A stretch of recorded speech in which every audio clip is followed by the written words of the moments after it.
Good afternoon, ladies and gentlemen.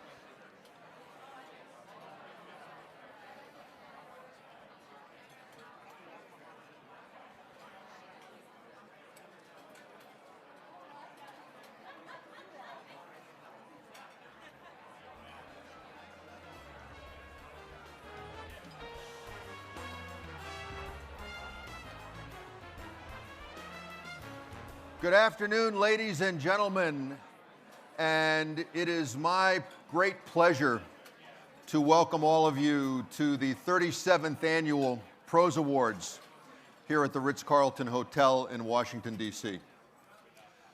My name is John Jenkins.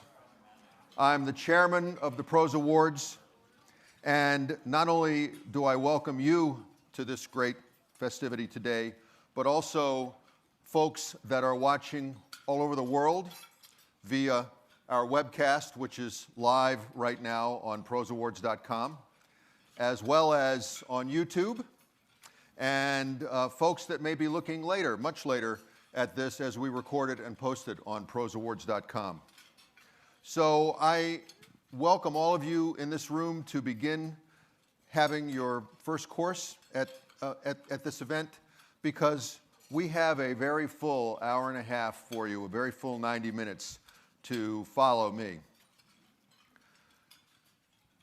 I'm also pleased to tell you that for the first time in the history of these awards, we're going to be tweeting live, and you'll be able, if you're sitting in the room, you'll be able to see the tweets periodically posted on our screen. And if you're on the webcast, you'll be able to see them scrolling on the web as well.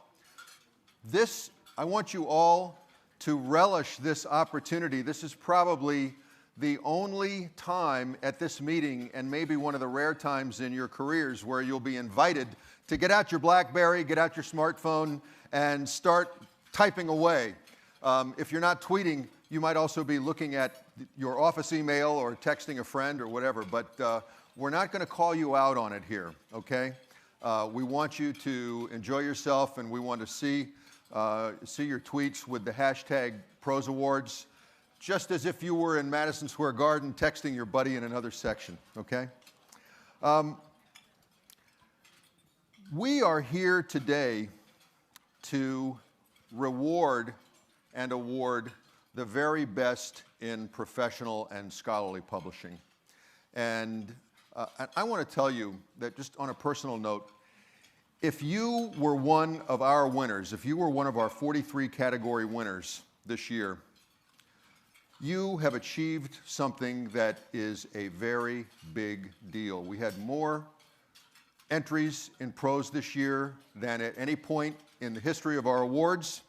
We had more publishers than ever participating this year.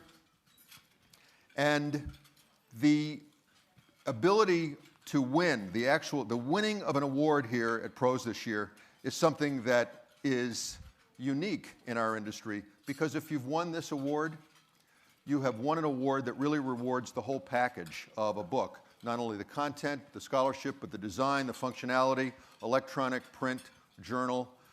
This is a unique awards program, and so we're delighted that you all are here today watching with us. I want to thank, just for a moment, the many people that helped make this possible, and I apologize if I have omitted anyone, but I want to thank, first and foremost, Kate Calendo, who for the 5th year in a row made this look, and there is Kate by the door, for the 5th year in a row made it look like something that was very, very easy to do, but it's not, as we all know. I'd also like to thank the company that is underwriting our audiovisual presentation today, and that's R Suite. And I thank R Suite for really stepping up. It's very, very important as well. We had 14 dedicated judges that spent 2 days last month in New York City deciding these awards. And those judges have been with us for, most of them have been with us the entirety of the time that I've been chairman of the awards over the past 5 years. 3 judges in particular that served on our steering committee I would also like to thank, which is Meyer Cutts, Nigel Fletcher-Jones, and Steve Chapman.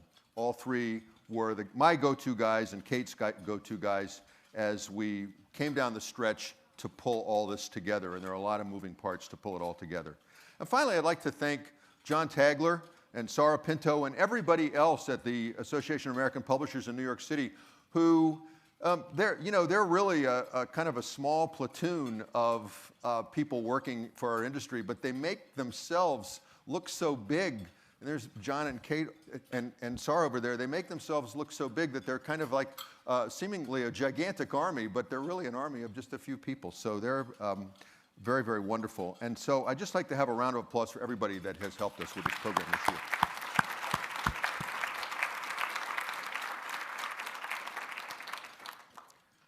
We've got a really entertaining program for you. We are going to be premiering once again this year a short film about our industry. We're going to be showing you a film also that previews all of the award winners. And we're going to be encouraging you to tweet it out during the festivities. So I'd like you now to enjoy your lunch. I'll see you back up here in about 20 minutes to a half an hour. And thank you all for joining us today. Ladies and gentlemen, welcome back to the main event, which is the presentation of this year's Awards for Excellence, the R.R. Hawkins Award, and some, I hope, pretty good videos coming up. We had 518 entries this year in prose from 71 different publishers. It was an increase in 10% in participation. Now, I have to tell you, just speaking from my personal perspective and from the heart, we are a very, very important industry, and yet we are not Pollyannas about this. Do we face challenges? Absolutely. Every industry faces challenges from the digital future, and we're no exception. Are we meeting them? Yes. But what we're doing, and this sort of sets the stage for what we're going to be seeing, a film we're going to be seeing in a few minutes. One of the things that this industry does, and which makes it unique, and which also has made it grow from $9 to $12.5 billion at the same period of time that so many other industries, recorded music, motion pictures, newspapers have declined in each of these cases by up to 50% or more. What makes us different is that we stand between we are curators.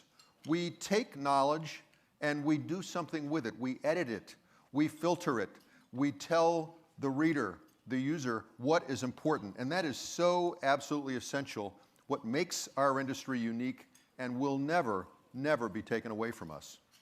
So we have a vibrant industry that continues to grow in spite of all these challenges. Now, each year we debut a short film, and we're going to do that again this year. What we wanted to do after a film last year about the African slave trade, the year before about the life of R.R. Hawkins so that we could know more about him, we wanted to really know more this year about editors. What do they do? And I will tell you, we had 9 hours of video for this 5-minute film. And as you might imagine, that 9 hours doesn't begin to show the solitary, what can be the solitary and lonely work of editors. You might think, well, this is going to be like watching cement dry. But in fact, it's fascinating. So this is our film, The Curators. I'll set it up for you. We visited 3 publishing houses, and they're very different. Cambridge, the AIP, and McGraw-Hill.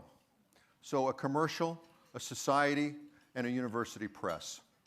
And each one of these, it will become apparent, featured one. There was one work in particular that was featured, but during the course of this, you're going to see a lot of people working. You can understand a little bit more about what an editor does and why an editor is important. So I give you our film for this year, our prose film for this year, by Mary Rose Seneck, The Curators. I'll see you back here afterwards.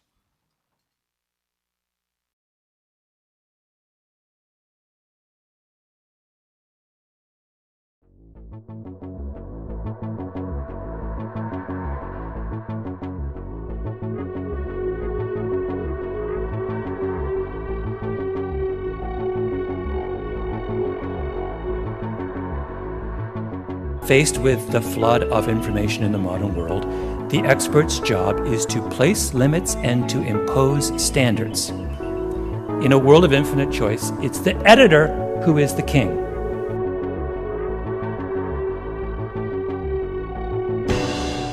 And so the editor really has got to be part of the process of helping the author, who's working in pretty much in isolation, see a larger world, to give them feedback. In my experience, everyone needs an editor.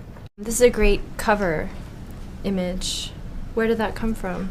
This image worked really nicely. First of all, it's very beautiful, and it has nice big blocky images so that when it's reduced or brought up to full scale, it can be read from far and from close. So it's a perfect, perfect image. Readers don't realize often how much they rely on these subtle clues that the typesetter gives. So it's a really fine balance between getting as much information as you can in the book on a certain number of pages, as well as making it accessible, and so it has a flow and is easy to follow along. And it has sold 4,465 copies so far, and it's reprinting even as we speak. It's back-ordered both in the US and in our UK office. Now let's see how it's doing on Kindle. Whoa, 204 Kindle copies. People were able to Google this title really quickly, and it led to this video, and I think that's where things really took off. Presents us with two basic models of what a human being can be. The great empires of the ancient Near East and Egypt, Assyria. Once you see the video and once you see Yoram actually speaking, that's what draws people in, and that's, I think, speaks to his success in mainstream media.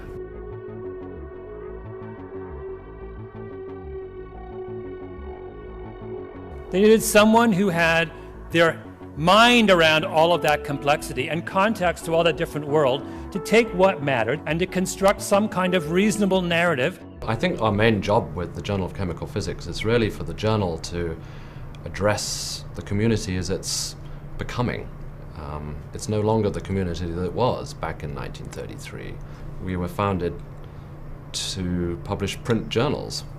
Things have changed. Yeah, I'll give you one figure. Here's in the first volume, it published 122 articles, and last year we published nearly 3,000 articles in the journal. So the whole size and scale of the operation has really grown out of all recognition.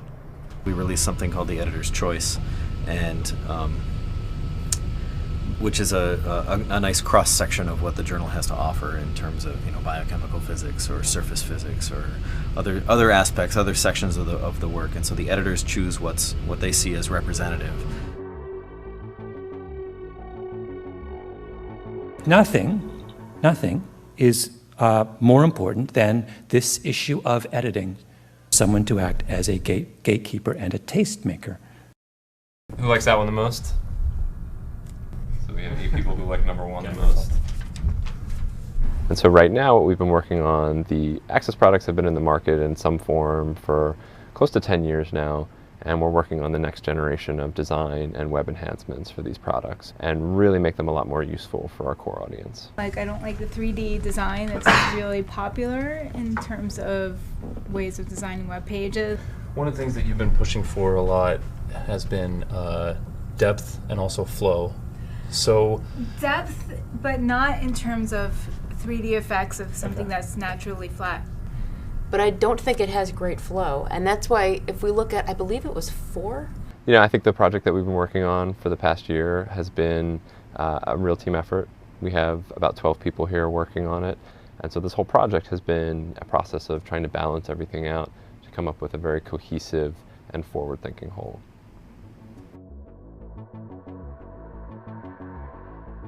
We're perhaps in a period of creative chaos. Lots and lots of things are possible. What will shake out in the end as viable? There's a big difference between possibility and viability. Don't give me more, give me less and make it good, and you'll be in business forever.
That's what we do, guys. That's what we do.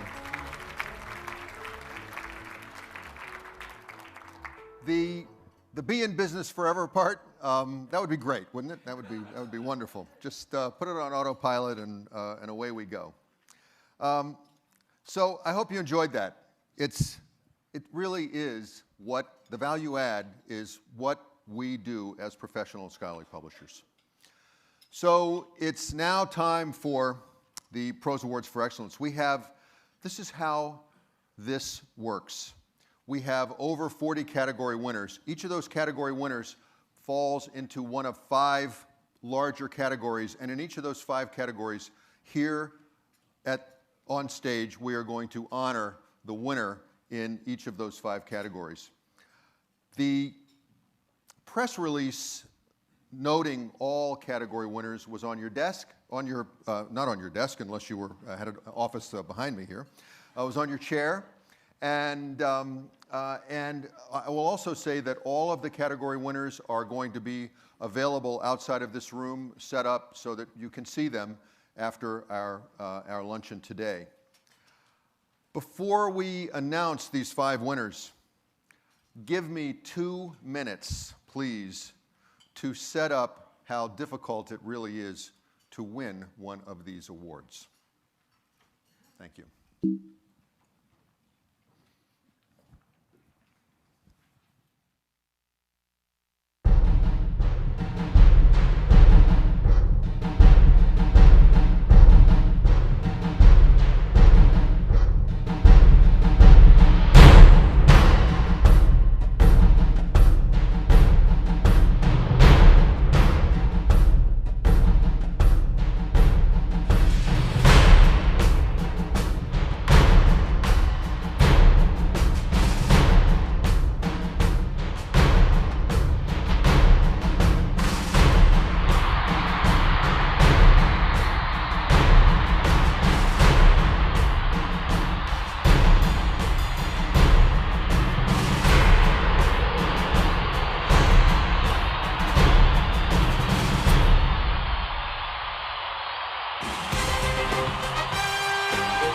In 2012, the field of competition was fierce. Stepping into the arena are more entries from more publishers than ever before in 37 years of PROSE history.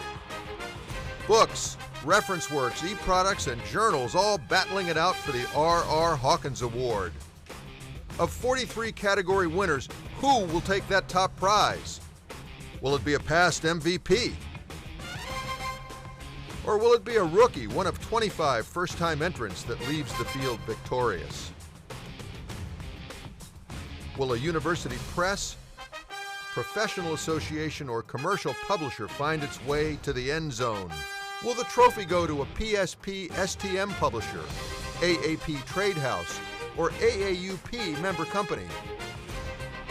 Will a traditional work of scholarship or an iPad app triumph? Will the winner result from a blitz?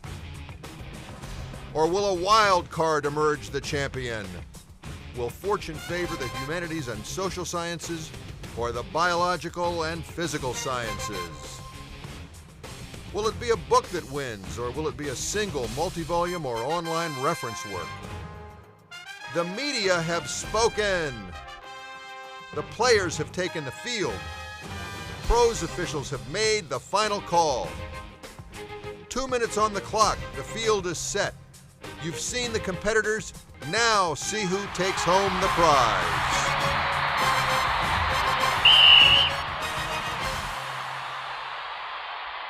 All right. So, by the way, our videographer on all of these films today, James Noble and his crew, are over there. And James is going to be running. There's a lot of AV stuff that is about to happen. So, James, I'm going to turn it over to you. We now have the 5 category winners to announce. And let's go to the first one. The finalists for the 2012 PROSE Award for Excellence in Humanities are the Museum of Modern Art, Inventing Abstraction, 1910 to 1925, How a Radical Idea Changed Modern Art. Yale University Press, Venice from the Water, Architecture and Myth in an Early Modern City.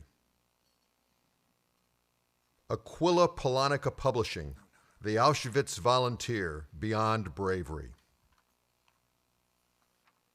Princeton University Press, Through the Eye of a Needle, Wealth, the Fall of Rome, and the Making of Christianity in the West, 350 to 550 AD.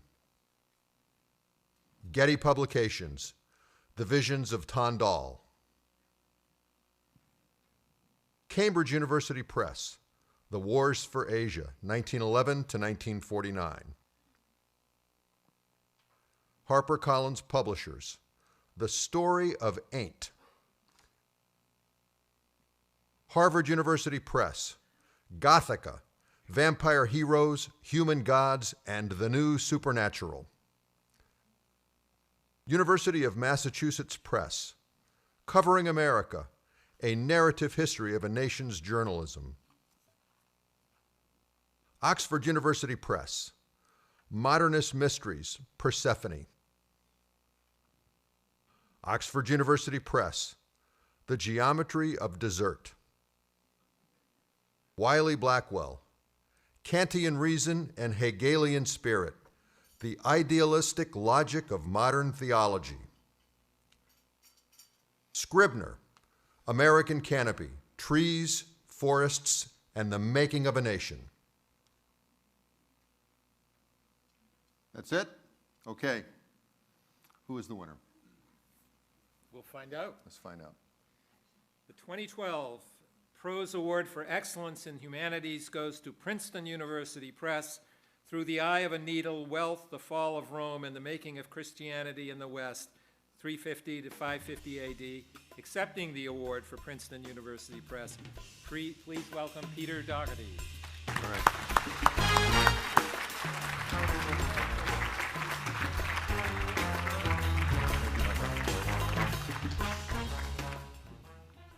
All right.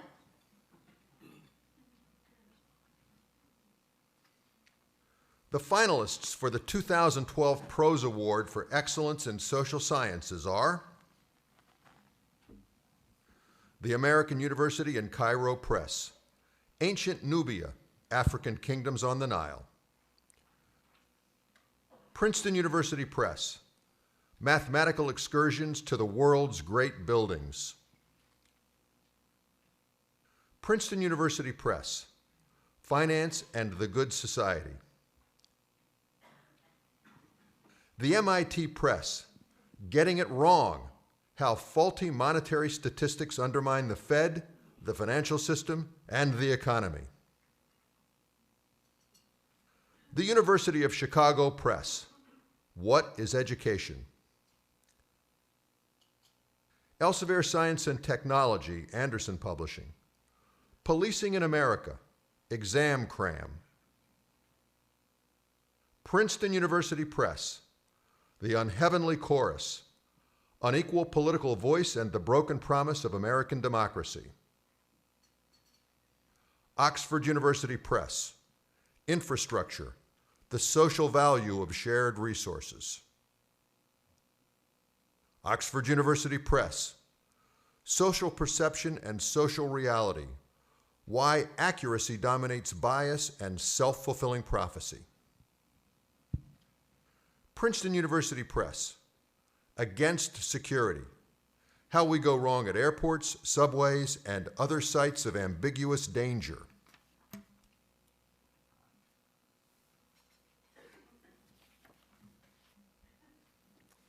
The 2012 PROSE Award for Excellence in Social Sciences goes to Princeton University Press, The Unheavenly Chorus, Unequal Political Voice, and the Broken Promise of American Democracy. Accepting the award for Princeton University Press is again Peter Dock. All right. Congratulations, buddy. Congratulations.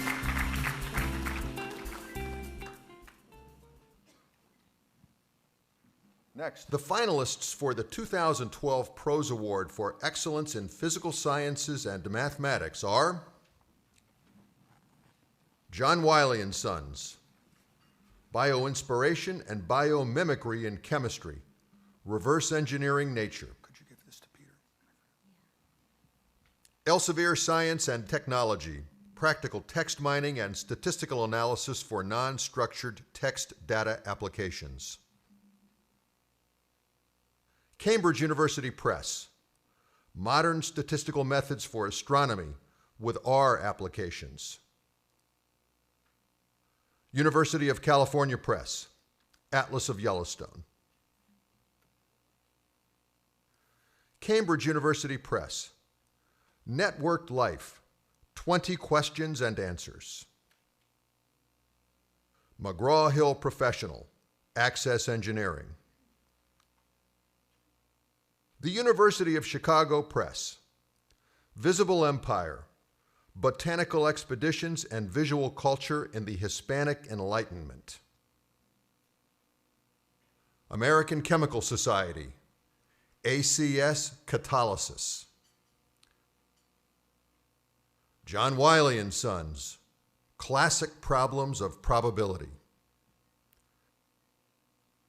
Oxford University Press, Taking Sudoku Seriously, the math behind the world's most popular pencil puzzle. And the winner. The winner, the 2012 PROSE Award for Excellence in Physical Sciences and Mathematics goes to University of California Press, Atlas of Yellowstone.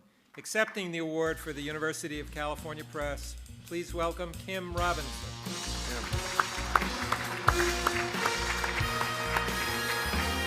Kim, congratulations.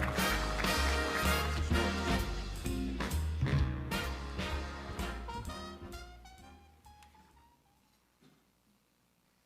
The finalists for the 2012 PROSE Award for Excellence in Biological and Life Sciences are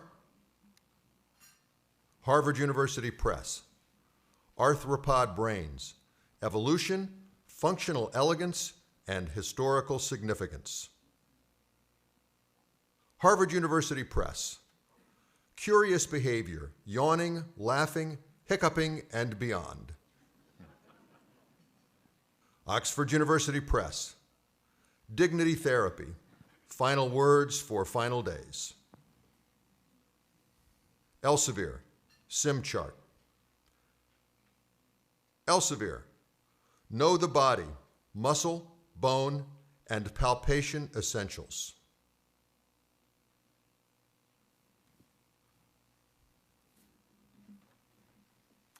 The 2012 PROSE Award for Excellence in Biological and Life Sciences goes to Harvard University Press, Arthropod Brains, Evolution, Functional Elegance, and Historical Significance.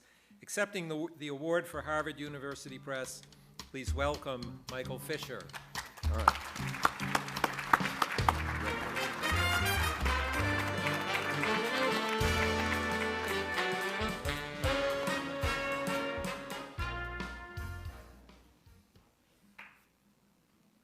The finalists for the 2012 PROSE Award for Excellence in Reference Works are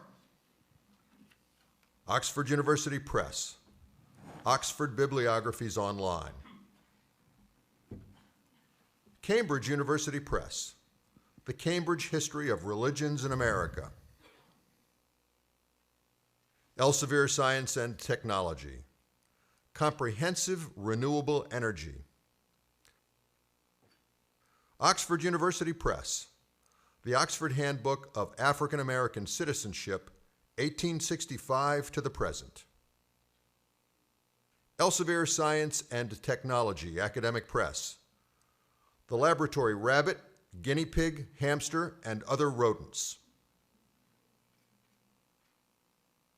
All right, the winner. The 2012 PROSE Award for Excellence in Reference Works goes to Cambridge University Press, The Cambridge History of Religions in America. Accepting the award for Cambridge University Press, please welcome Francis Bachette. Francis.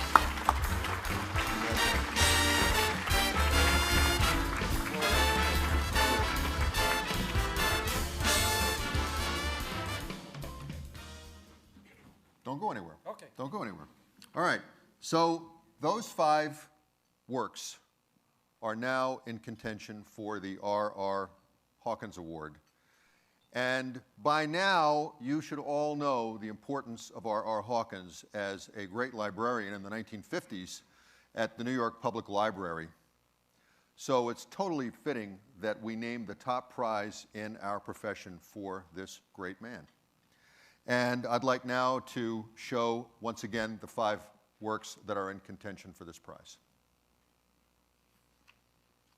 The finalists for the 2012 R.R. Hawkins Award are Princeton University Press, Through the Eye of a Needle, Wealth, the Fall of Rome, and the Making of Christianity in the West, 350 to 550 A.D. Princeton University Press, The Unheavenly Chorus, Unequal Political Voice and the Broken Promise of American Democracy. University of California Press, Atlas of Yellowstone. Harvard University Press, Arthropod Brains, Evolution, Functional Elegance, and Historical Significance. Cambridge University Press, The Cambridge History of Religions in America. All right, the winner. The 2012 R.R. Hawkins Award goes to Princeton University Press, Through the Eye of a Needle, Wealth, the Fall of Rome, and the Making of Christianity in the West, 350 to 550 A.D., and accepting the award from Princeton University Press, please welcome Peter Doherty.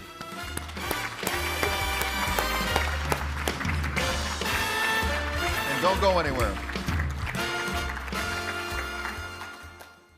You've made a few trips up here today, Peter, but we're going to ask you to stay for a moment. And we told you this might happen. I know you have, I think, some remarks prepared for us, and we would love to hear from you.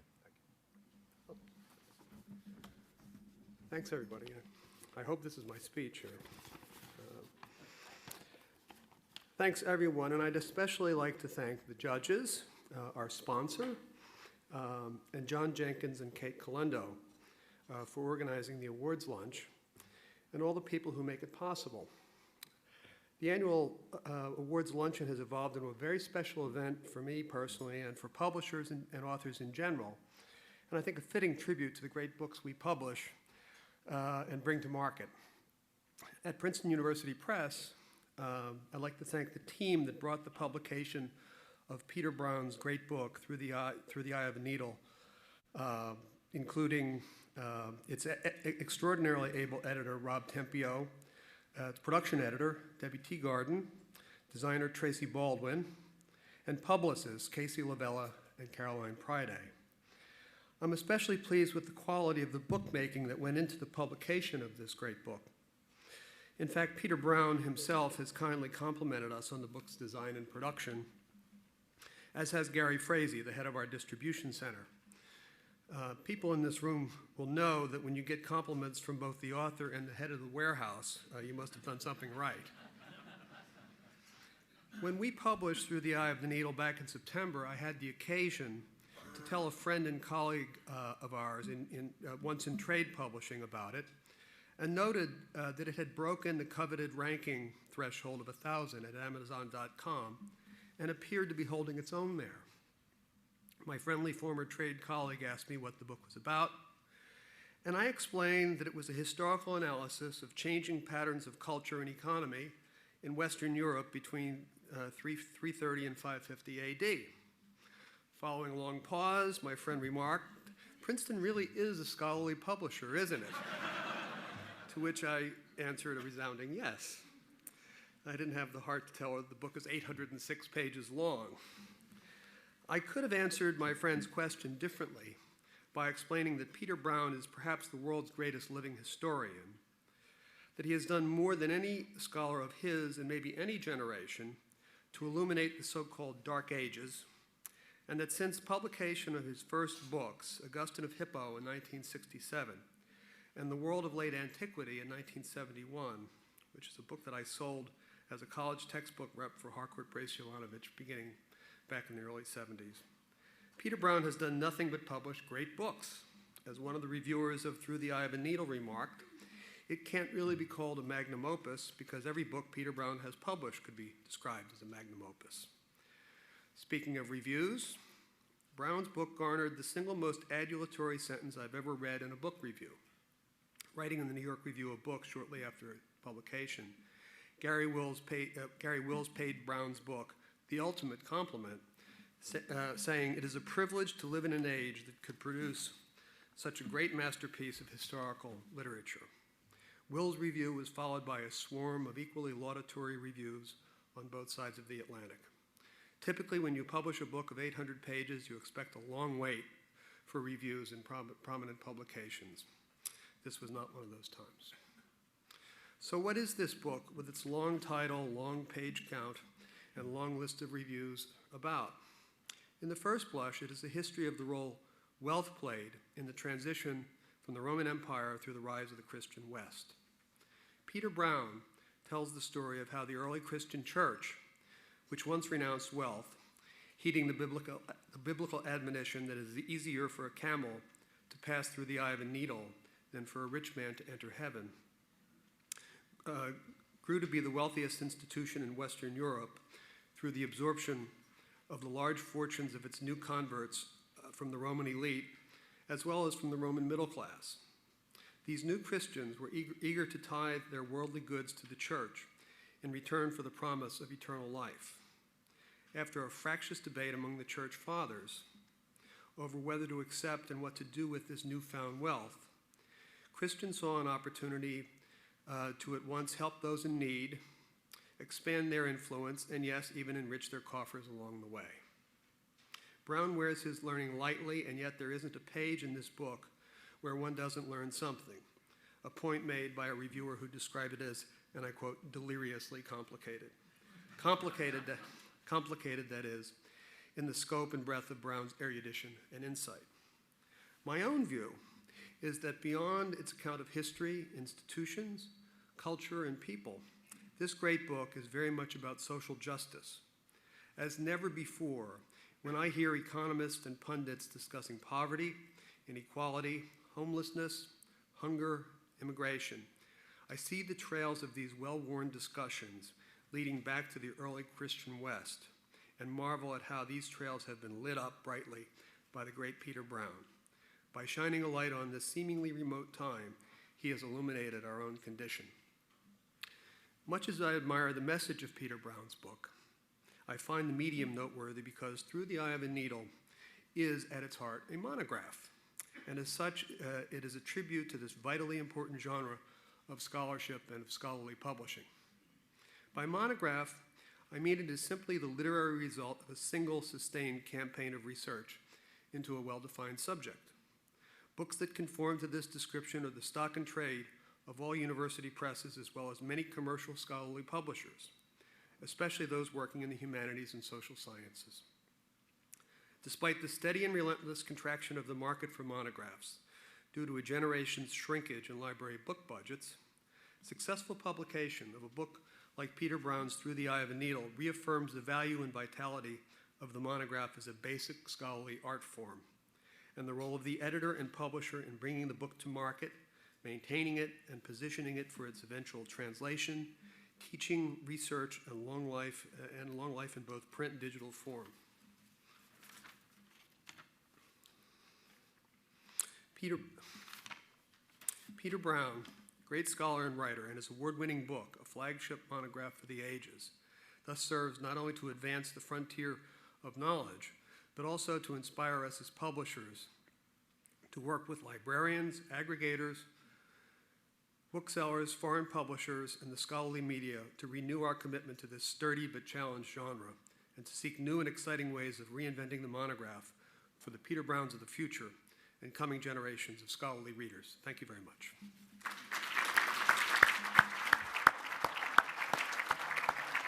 Well done, thank you.